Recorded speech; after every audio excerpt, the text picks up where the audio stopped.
നല്ല മനുഷ്യർക്ക് വേണ്ടിയാണോ സ്വർഗം പണിതിരിക്കുന്നത്?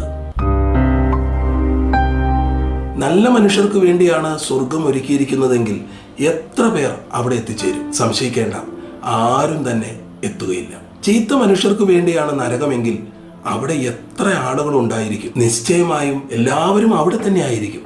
കാരണം നല്ല പ്രവൃത്തി മാത്രം ചെയ്യുന്ന ഒരു വ്യക്തി പോലും ഈ ഭൂമിയിലില്ല. അങ്ങനെയെങ്കിൽ ഒരു കാര്യം ഉറപ്പാണ്, യോഗ്യതയുടെ അടിസ്ഥാനത്തിൽ സ്വർഗത്തിലെത്താൻ ആർക്കും സാധിക്കുകയില്ല. അതുകൊണ്ടാണ് ഭൂമിയിലെ മനുഷ്യരെ സ്വർഗത്തിലെത്തിക്കാൻ സർവശക്തനായ ദൈവം മറ്റൊരു പദ്ധതി തയ്യാറാക്കിയത്. യേശുക്രിസ്തുവിന്റെ ക്രൂശ് മരണം വഴി ദൈവം തന്റെ പാപങ്ങൾക്ക് പരിഹാരം വരുത്തിയെന്ന് ഒരു വ്യക്തി വിശ്വസിക്കുവാൻ തയ്യാറാകുമ്പോൾ ദൈവം ആ വ്യക്തിയുടെ അതുവരെയുള്ള സകല പാപങ്ങളും മോചിച്ചു കൊടുക്കുകയും അവനെ നീതിമാനായി പ്രഖ്യാപിക്കുകയും ചെയ്യും. ഈ സത്യം ആ വ്യക്തി യഥാർത്ഥമായി വിശ്വസിക്കുവാൻ തയ്യാറാകുമ്പോൾ അയാളുടെ ജീവിതത്തിൽ വലിയ രൂപാന്തരം സംഭവിക്കുവാൻ ആരംഭിക്കും. താൻ ചെയ്തുകൊണ്ടിരുന്ന പല പാപപ്രവൃത്തികളിൽ നിന്നും ഓരോന്നായി താൻ പിന്മാറുവാൻ ആരംഭിക്കും. അവൻ ദൈവകൽപ്പന പ്രമാണിക്കുവാൻ ആരംഭിക്കും.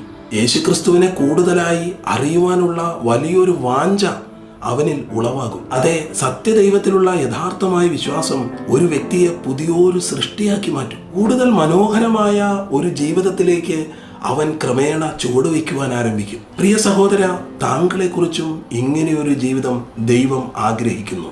Have A blessed day.